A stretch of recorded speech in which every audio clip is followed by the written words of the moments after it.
cette formation va porter sur le cadre légal et la gestion associative d'Inspire. Donc, un cadre légal, c'est un ensemble de textes légaux. C'est des règles imposées par la CNJE. Et c'est aussi un enjeu, donc le statut dérogatoire. Je vais vous expliquer tout de suite ce que c'est le statut dérogatoire. Donc, en fait, la grosse problématique, c'était comment considérer en fait, les juniors entreprises. Est-ce que c'était des associations, des entreprises? En fait, on a une double casquette. Donc, le statut dérogatoire, c'est un ensemble d'avantages, d'obligations, qui sont issus de textes légaux, qui nous permettent de différencier justement les associations des entreprises et en fait aussi de nous donner en fait la casquette de junior entreprise parce que ok, on fait un chiffre d'affaires, mais notre but ce n'est pas du tout de faire du profit, c'est aussi en fait d'avoir un caractère pédagogique sur nos missions, etc., pour permettre en fait aux élèves d'acquérir en fait des compétences pour plus tard, donc liées au métier des nouvelles technologies. Donc vu que le mouvement de la CNJE, le mouvement des juniors entreprises a pris énormément d'ampleur, il fallait obligatoirement définir un cadre fiscal et social qui est certes très similaire à celui des entreprises, mais on n'a pas un statut d'entreprise. Du coup, si on devait faire un petit flashback, en 1901 est sortie la loi de Waldeck-Rousseau, que je vous détaillerai juste plus tard. En 67, il y a eu la création de la première JE, et en fait, j'ai écrit période d'insouciance parce que y a les mines qui ont créé leur junior entreprise, qui avait une casquette certes d'association, mais ils faisaient des bénéfices. Et après, ils ont eu un procès parce qu'ils ne payaient pas d'impôts, de taxes, etc., vu qu'ils faisaient du bénéfice. Et du coup, en 1969, il y a eu la création du mouvement. En 84, la lettre de Bérégovoy que je vais vous détailler. En 88, l'arrêté ministériel. Et en 2007, la lettre de Lacoste. Donc en fait, les dates en rouge, c'est les dates les plus importantes à connaître et c'est celles que je vais détailler plus tard. Donc la loi 1901 dit qu'en fait, une association, c'est une convention de minimum 3 membres. Donc 3 membres, généralement, c'est un président, une secrétaire générale et un trésorier. Donc en gros, des responsables de la gestion morale et financière de l'association. La convention, elle, va venir régir les droits civils, les statuts, la personnalité morale et le contrat d'association. Donc c'est des documents qui sont disponibles dans le bureau d'Inspire si vous voulez les voir un jour. Et c'est un statut qui est permanent et donc un but qui est autre que faire du bénéfice, c'est-à-dire un but non lucratif, quoi. Vu que justement on a un chiffre d'affaires, on a des obligations sociales et fiscales, et la lettre de Bérégovoy va venir, elle, régir le cadre fiscal de la junior entreprise. On paye donc la taxe sur la valeur ajoutée, on verse l'impôt sur les sociétés, les rémunérations qu'on verse à nos intervenants sont des honoraires, et on est sujet à la déclaration annuelle des salaires, qui dit que la rémunération doit être supérieure ou égale à 1 200 € net et les honoraires à 1 200 € TTC. Donc, ces détails sur les déclarations annuelles des salaires et la déclaration sociale, c'est Diane qui va en parler en détail vu que c'est un peu de la trésorerie. Donc, pour la lettre et les arrêtés ministériels, donc ça va venir régir le côté social de la junior entreprise. Donc, comme on a vu, la junior est une association régie par la loi de 1901, qui réalise des études à caractère pédagogique, donc dans un établissement supérieur. Donc c'est ce qui se passe pour Inspire. Concrètement, on a une étude qui va venir tester un peu les compétences dispensées donc à Télécom. Et du coup, on est également une association. Voilà. Alors, il y a 4 éléments importants. La lettre et l'arrêté ministériel va venir définir l'objet social de la junior entreprise. Les cotisations sociales, donc la déclaration annuelle des données sociales que Diane va vous détailler à la prochaine formation. Les intervenants doivent obligatoirement être affiliés au régime général de la sécurité sociale. Et finalement, les rémunérations qu'on présente à nos intervenants, ce sont des JEH, donc c'est une unité de facturation qui nous permet en fait de jauger le travail fourni, l'effort fourni et du coup ce qu'on doit donner en fait en contrepartie en termes de rémunération, et c'est entre 80 et 450 € hors taxe. Donc le dernier document hyper important qu'il faut connaître et qui régit un peu le mouvement, c'est la lettre de Lacoste qui est apparue en 2007.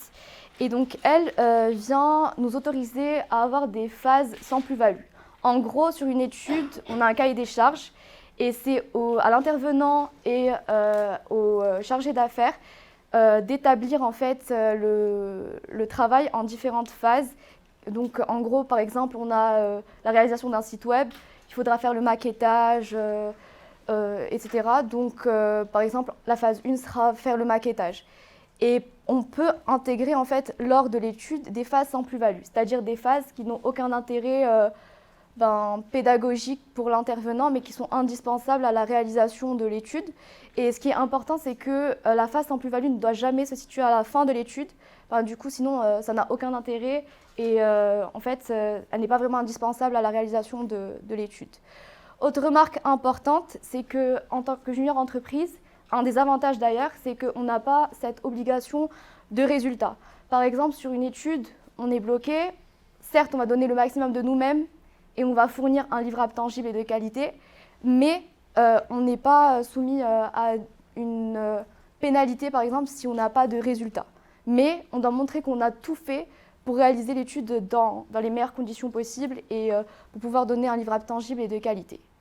Et l'étude à plus-value pédagogique, c'est-à-dire c'est celle qui va permettre à l'étudiant justement d'acquérir des compétences et le préparer à son métier du futur. Donc, le truc le plus important en fait de tout ça, c'est le code de la déontologie. Je ne sais pas si quelqu'un se sent chaud pour lire les 5 règles du code de la déontologie qui régit un peu notre mouvement. Parce que vas-y, c'est chiant que je lise moi-même et ça sera un peu plus interactif. Vas-y Nabil, merci. Alors, premièrement, les membres d'une junior réalisent des prestations de services dans le but de mettre en application les enseignements dispensés dans leur établissement. Deuxièmement, les enseignements dispensés dans l'établissement permettent la réalisation d'un livrable tangible de qualité. Alors je vais t'arrêter juste ici. En gros, c'est hyper important qu'on choisisse des études qui sont liées à notre domaine, donc tout ce qui est web, réseau, etc. Mais on n'a pas le droit de choisir une étude qu'on ne pourra pas réaliser. Dans le sens, si on n'a pas les compétences nécessaires et on sait très bien qu'on ne peut pas la réaliser, on ne doit pas se mentir à nous-mêmes et par exemple dire qu'on peut choisir l'étude juste parce que ça va nous rapporter de l'argent. Avant tout, ça doit avoir un intérêt pédagogique. Continue. Oui. Troisième point, les administrateurs de la junior assurent un accompagnement des consultants et des clients dans le cadre d'une mission qui garantit la bonne réalisation de celle-ci. Je vais t'arrêter encore ici. Donc, il y a eu une mise à jour. On ne dit plus consultant pour les étudiants qui sont sur une étude, mais plutôt intervenants. Donc, notez-le bien, comme ça, ce sera fait. Quatrième point, les documents relatifs aux étudiants de l'école prenant part à une mission pour la junior sont en règle. Alors ici, c'est que par exemple, lors du recrutement, parce qu'on a aussi des phases de recrutement, on récolte certaines données sur notre intervenant, mais aussi certains documents qui sont hyper importants et que je vais vous montrer plus tard. Ils sont sur une autre slide. Et c'est la secrétaire générale qui s'occupe de récolter ces documents. Et dernier point, la junior respecte le taux d'ouverture afin de témoigner de la gestion désintéressée de l'association.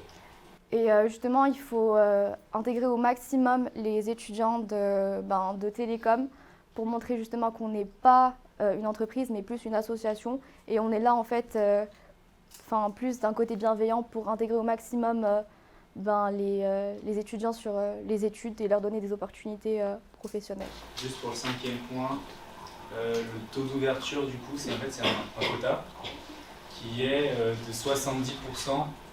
Pour les juniors. Ça veut dire qu'en gros, sur chaque étude qu'on réalise, on doit reverser au minimum 70% hors argent inspire à l'intervenant. Et qu'on peut aller 30% en tant que salaire ou indemnisation pour les bénévoles. Donc nous, en tout cas, on a fait le choix de verser 100% de chaque étude pour les intervenants. Donc nous, on est bénévoles.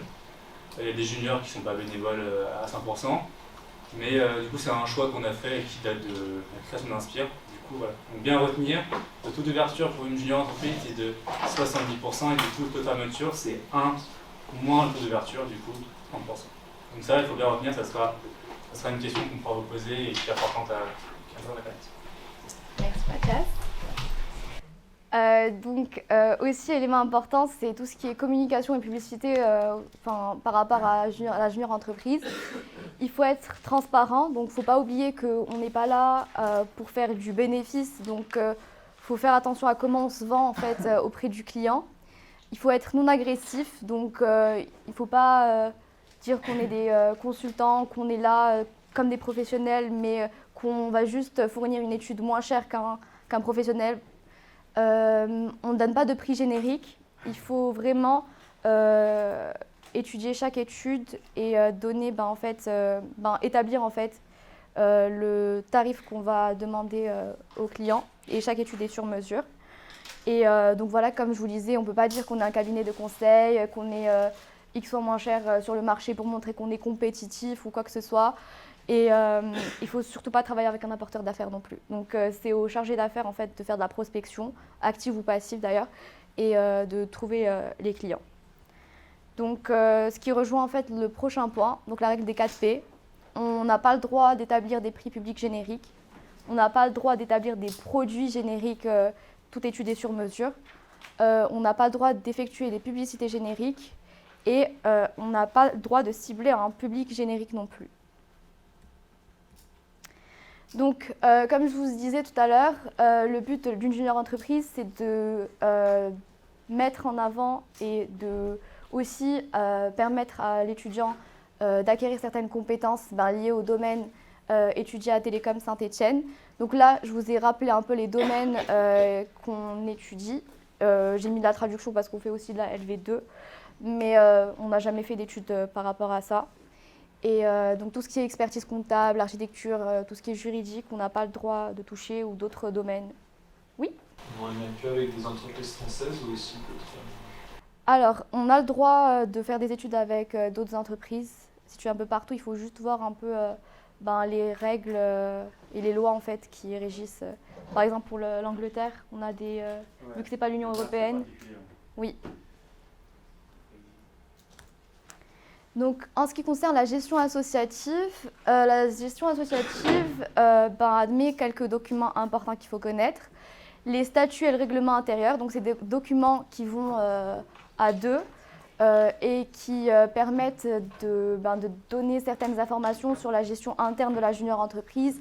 Par exemple, comment convoquer les administrateurs lors d'un CA ou lors d'une AGE, donc Assemblée Générale Extraordinaire ou lors d'une Assemblée Générale Ordinaire. D'ailleurs, pour être membre au sein de la junior entreprise, on vous demandera de lire les statuts et le règlement intérieur et aussi de bien certifier que vous avez bien lu ces documents. Le dossier de suivi, donc c'est un classeur que j'ai, que la secrétaire générale régit, et le classeur d'association, et je vous montrerai en détail les documents qu'il y a dans chacun des deux. Donc les deux documents importants que je gère en tant que secrétaire générale, c'est le dossier de suivi et le classeur d'association. Donc dans le dossier de suivi, il y a les statuts, les règlements intérieurs, les récépissés de préfecture. Alors, les récépissés de préfecture, il y a deux types. Il y a ceux qui permettent le renouvellement en fait, des membres. Donc par exemple, en avril, il y aura la passation. Il faut bien que la future ou le futur secrétaire général certifie bien que nous, on est sortis du mandat, qu'on n'est plus administrateur au sein de la junior entreprise, mais du coup, c'est vous qui allez prendre le relais. Donc, il faut déclarer auprès de la préfecture tous les nouveaux membres. Et aussi, le deuxième type de récépissé, c'est lorsqu'il y a une modification des statuts. On convoque 2 semaines à l'avance, au cours d'une AGE, les administrateurs.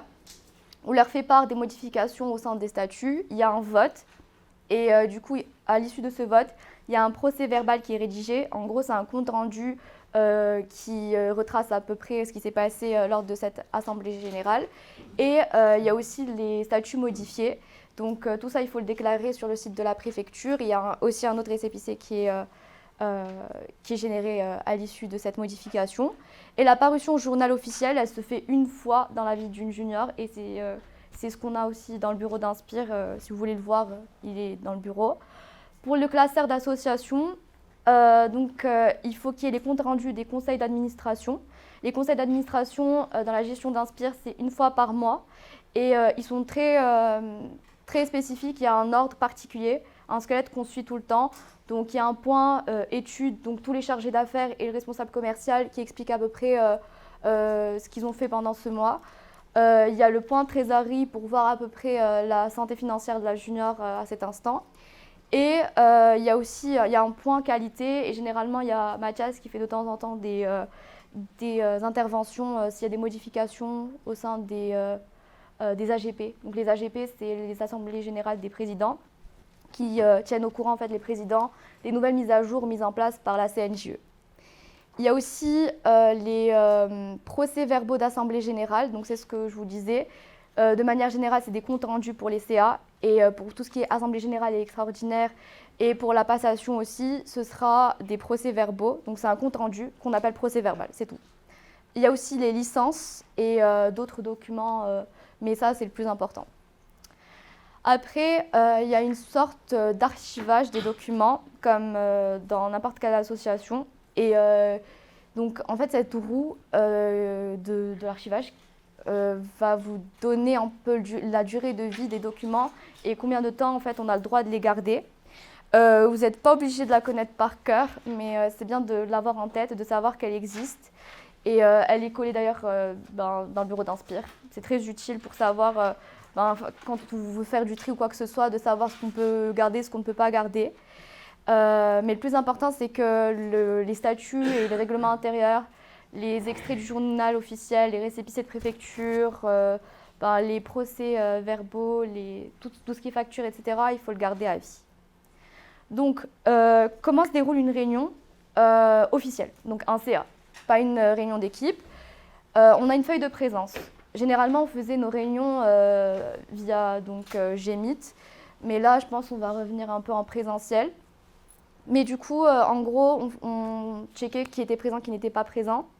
Et ce qu'on a instauré au sein de notre mandat, c'est qu'au bout de 4 absences, en fait, on convoquait la personne pour savoir pourquoi elle était absente, juste pour maintenir une certaine cohésion d'équipe. Et c'était plus bienveillant qu'autre chose. Le président de la séance, donc c'est généralement Mathias. Du coup, le président de la séance, c'est lui qui annonce le début de la réunion et qui gère aussi, c'est aussi un médiateur parce que les CA, il ne faut pas non plus qu'ils durent super longtemps. Cette année, on s'est imposé à ce que ce soit maximum 1 heure. Et pour le quorum, donc ça c'est généralement en assemblée générale. Le quorum, il est de combien ? C'est les 2 tiers. C'est les 2 tiers du mandat. En gros, on ne peut pas faire de vote en assemblée générale s'il n'y a pas les 2 tiers du mandat qui sont présents. Ça n'a aucun poids légal. Alors, pour la gestion associative et l'immatriculation de la junior, donc il y a le SIREN, le CIRE, l'APE, numéro de TVA intracommunautaire, numéro URSSAF, l'adresse, numéro de téléphone, mail, site internet. Ça, il faut juste le garder en tête, c'est de la culture générale. Alors, pour la modalité d'adhésion des administrateurs, donc vous, il faut être élève de l'établissement. Il faut avoir complété et signé le bulletin d'adhésion en s'engageant à avoir lu et accepté les statuts et le règlement intérieur. Donc ça, c'est à la fin des formations qu'on va vous partager ce document. Et généralement, il y a une cotisation, mais dans le cas d'Inspire, elle est de 0. Et justement, c'est un des volets qui est aussi spécifié dans les statuts de l'association. Donc, il y a eu certaines modifications cette année. On ne dit plus consultant, on dit bien intervenant. On ne dit plus rémunération, on dit indemnité d'engagement. Et on ne dit plus recrutement, on dit intervention sur une étude. Je vous dis ça parce que des fois, peut-être il y aura certaines coquilles sur certains documents qu'on n'a pas encore mis à jour. Mais c'est juste pour que vous gardiez en tête que ces termes-là sont bannis en fait, du vocabulaire de la CNJE. Des fois, notre mandat dira encore les anciens termes. On a été habitué avec les anciens termes, donc soyez pas étonnés. Mais vous, il faut vraiment que vous appreniez à avoir le nouveau jargon. Je vais être un peu gros là-dessus, je pense qu'on va être un peu tous gros là-dessus, même si nous, des fois, on fait encore ces erreurs-là, mais c'est très important d'un point de vue légal et au niveau de la CNJE. Ce que j'avais pu un peu expliquer en entretien à certains d'entre vous, ça va être vraiment durci là-dessus pour notre côté ASSO. Et tous les avantages qu'on a avec le statut dérogatoire et tout, ça va être contrôlé là-dessus, notamment en audit, donc il faut vraiment faire attention au vocabulaire qu'on utilise. C'est pas anodin qu'on utilise ces mots-là. Alors, un de mes rôles en tant que secrétaire général, c'est aussi de m'occuper de l'adhésion des intervenants. Donc les intervenants, c'est ceux qui vont venir offrir leurs services à Inspire dans le cadre d'une étude. Par exemple, on a besoin de réaliser un site web, on va faire appel, on a une sorte de base de données avec tous les intervenants qui adhèrent au cours des pools de recrutement. Et du coup, j'ai besoin de certains documents pour pouvoir justement les mettre sur une étude.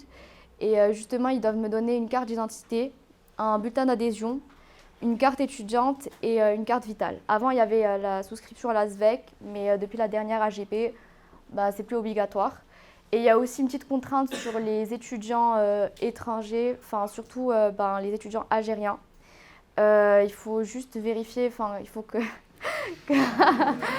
Non, t'inquiète, c'est surtout pour les intervenants sur une étude. Il faut vérifier, en fait, il y a plus de contraintes. Sincèrement, je n'ai pas d'expérience par rapport à ça, mais je vérifierai si le besoin. Mon habile. Alors, finalement, je vous présente à peu près tout ce que je fais en tant que secrétaire générale. Je ne fais pas que des comptes rendus, je ne suis pas scribe, les gars, pour qu'on soit d'accord. Je m'occupe de la mise à jour des documents administratifs pour assurer la bonne continuité entre les différents mandats. Je veille au bon fonctionnement matériel, juridique et administratif d'Inspire. Donc, l'avantage en tant que secrétaire générale, c'est que j'ai l'opportunité de travailler avec les différents pôles de la junior entreprise. J'ai mis principalement le BR, le DSI et le pôle commercial, mais j'ai aussi l'occasion de travailler avec le pôle qualité quand je leur envoie mes documents, par exemple, ou dans le cadre de la RSE, parce que cette année, je ne sais pas si Mathias vous en a parlé, mais du coup, le pôle qualité est aussi responsable de la responsabilité sociale et environnementale de la junior entreprise. Je suis aussi responsable de la convocation aux réunions. Donc avec le BR, on se met d'accord sur une date et du coup, l'invitation doit se faire 2 semaines avant la mise en place du CA. Je m'occupe des comptes rendus de CA et des G-formes, tout ce qui est vote, questionnaire de satisfaction, les baromètres de motivation pour voir si l'équipe est motivée. Donc c'est pour ça que je travaille beaucoup aussi avec le vice-président pour bien m'assurer qu'il y ait une certaine bonne cohésion d'équipe et pour être à l'écoute des différents membres de l'association. Donc aussi pour les adhésions, des entretiens avec les intervenants, donc avec Maxime. Lui, il s'occupe plus du côté technique et moi plus du côté pas technique. Et du coup, cette année, on a mis en place un nouveau processus et qui, j'espère, va vraiment s'ancrer dans l'histoire d'Inspire. C'est, par exemple, pour pouvoir un peu tester les compétences et les connaissances de nos futurs intervenants, on demandait à peu près ce qu'ils maîtrisaient le plus comme langage, comme technique de programmation. Et en fonction de ça, surtout Maxime mettait en place des sujets pour voir à peu près ce qu'ils savaient faire et il leur faisait une sorte de retour. Et du coup, moi, je notais tout ça dans la base de données des intervenants, les remarques et tout que j'ai pu récolter par rapport à cette étude. Et finalement, je m'occupe de la cohésion d'équipe, donc mise en place des team building, notamment en voyage à Nice, fort sympathique. On a fait aussi un barbecue avec l'équipe. Là, on veut faire un after work avec vous, peut-être. Et on verra. On va faire plein d'événements. J'espère faire beaucoup plus d'événements que l'année dernière à cause du Covid. Ils n'ont pas pu faire grand-chose. Et après, je m'occupe aussi des entretiens motivationnels. Alors ça, on ne savait pas que c'était obligatoire, mais du coup, depuis l'audit, on s'est fait un peu gronder par rapport à ça. Donc c'est pour jauger un peu la motivation des différents membres et pour savoir à peu près ce qui marche pas, vu qu'un des axes de notre stratégie, c'est l'amélioration. Et du coup, on cherche au maximum à s'améliorer au sein du mandat et de mandat en mandat aussi. Et finalement, nouvelle chose de cette année, les alumni. Donc, c'est les anciens élèves qui étaient anciens élèves à TSE, mais aussi administrateurs d'Inspire. Et du coup, avec Mathias, on a mis en place le COS, Comité d'orientation stratégique, qui est présidé par Axel Remage, un fils 3 qui est aussi ancien administrateur d'Inspire. Et du coup, on met en place des activités avec eux et les tenir informés grâce au groupe LinkedIn. Donc je rajouterai sur le groupe LinkedIn, même pour vous, ce serait bien parce que ça va vous permettre de constituer un réseau d'anciens élèves, notamment pour les offres de stage ou pour des offres professionnelles ou quoi que ce soit, ou des offres de formation. Voilà tout. J'espère que je n'ai pas été trop chiante, trop barbante, mais voilà, si vous avez des questions, n'hésitez pas. Et je vous mettrai à disposition sur le drive la formation. Et ça a été filmé, donc vous pouvez aussi voir la formation. Oui. J'ai juste une question. Si c'est 100% et 0%, comment on fait le team building? En fait, on est payé sur les études. Et 50% va à l'intervenant et 50% reste pour le fonctionnement. Ouais, pour le fonctionnement de la structure. Moi, je parlais vraiment sur 50% qui sont normalement de rémunération ou d'indemnité d'engagement.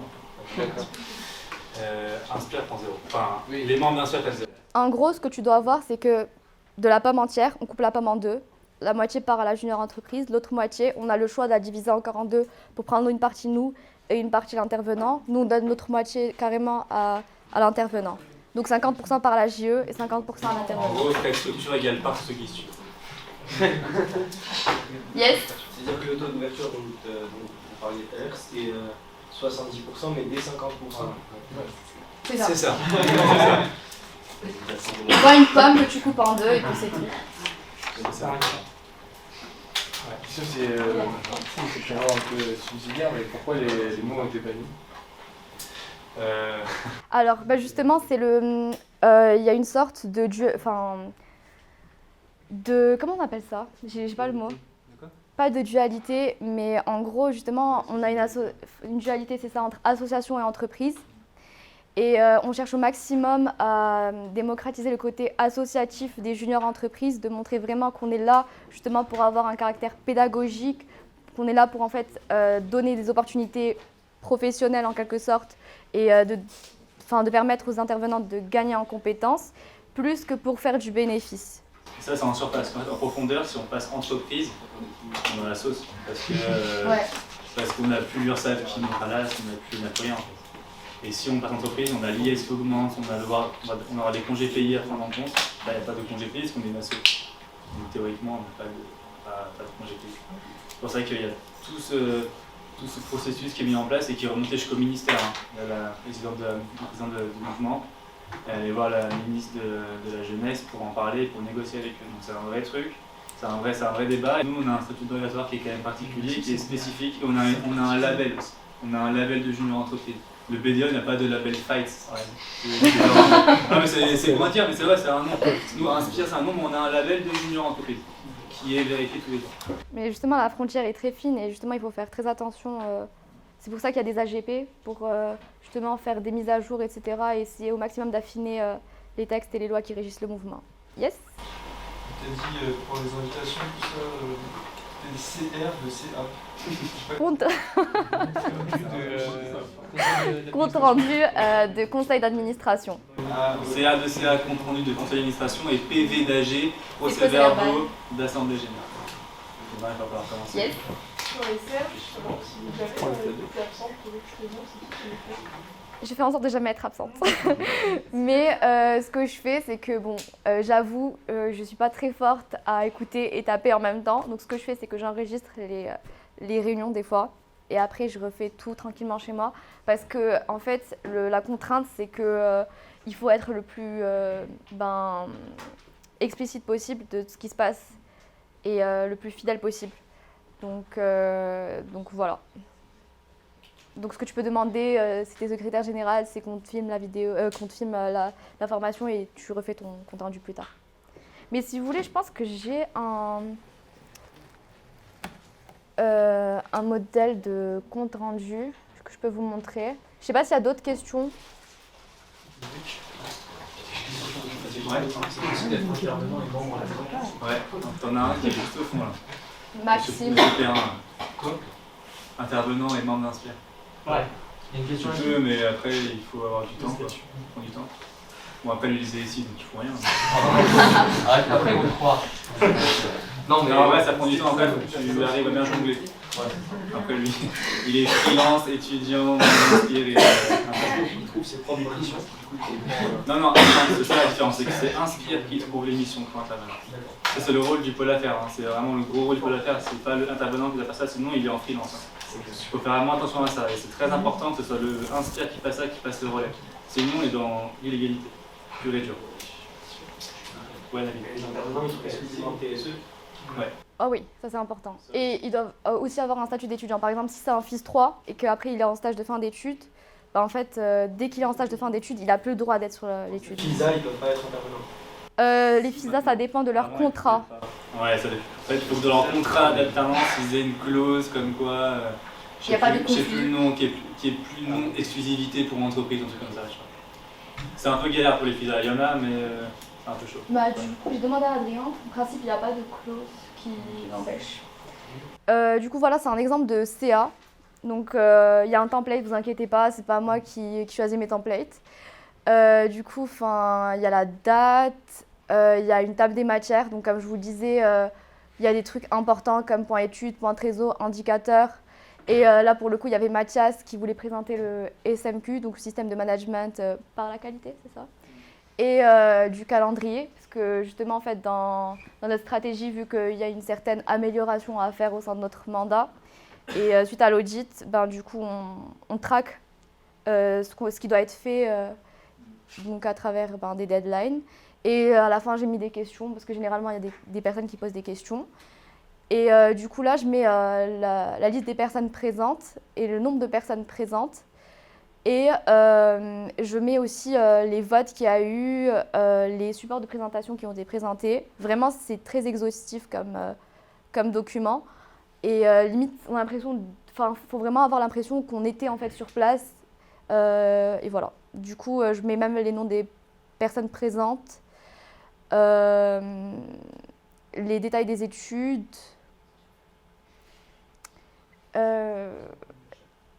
Point trésor, il y a généralement des graphes qui sont présentés, donc je demande généralement à la trésorière de me passer ces documents pour faire des screens. Ça, c'est la moula d'Inspire, ouais. Je sais pas si j'avais le droit de montrer ça ou pas. Bref. Ça, c'était pour les vestes Inspire. Vous aurez à faire ça aussi, c'est la partie la plus fun. On a donné 24 €, ouais. C'est ça la partie la plus fun d'Inspire.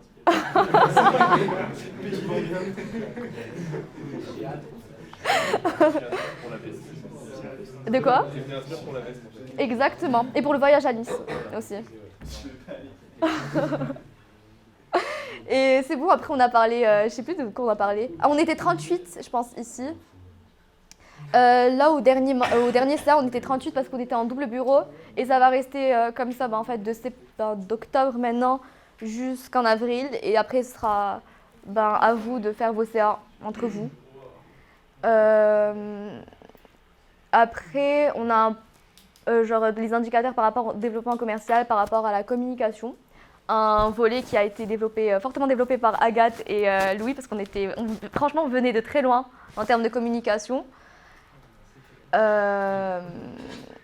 c'est bon, après, c'était la présentation du SMQ et du calendrier, donc les partenariats JCS et ADOD, donc maintenant qui ont été mis en place. On a un partenariat avec ADOD, donc c'est un ancien élève de télécom qui nous fait des formations sur tout ce qui est activité commerciale, prospection, etc.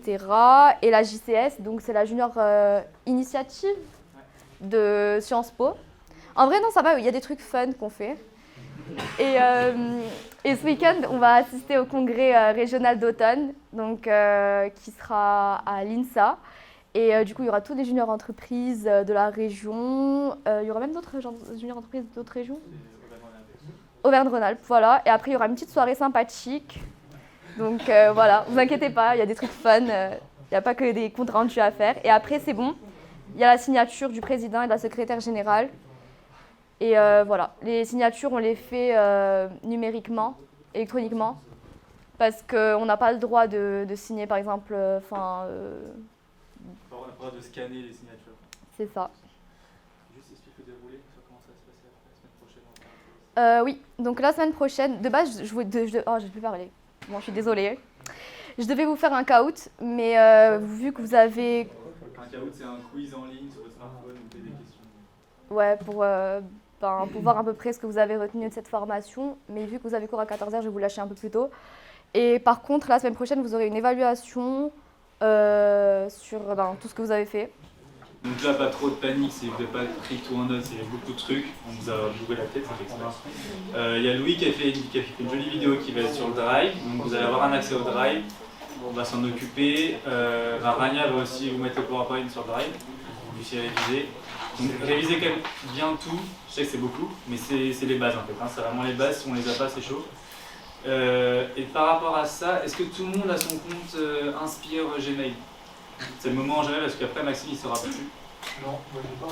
Ok, ceux qui n'ont pas peut-être aller voir Max après. On verra à la fin. Ok. Et aussi, est-ce que tout le monde est sur le groupe Messenger? Ceux qui ont Facebook. J'ai le chat aussi. De quoi? Je pense que ouais, c'est bon. Et du coup, semaine pro, normalement, petit afterwork avec vous. Yes. J'entends rien. Il y a qu'un seul groupe qui a accédé à 14h. Donc si tu veux faire un cadeau, tu peux. Je l'ai pas préparé. Ça m'a arrangé aussi, tu vois. T'inquiète. Mais ouais, je vous enverrai par mail les questions auxquelles vous devez avoir des réponses. Mais après, vous aurez d'autres questions. Mais c'est les questions de base. Et juste savoir différencier les textes qui régissent le côté fiscal et le côté social. Ça, c'est hyper important. Et voilà. Je pense que j'ai tout dit. Voilà, je vous remercie et à la semaine prochaine. Merci.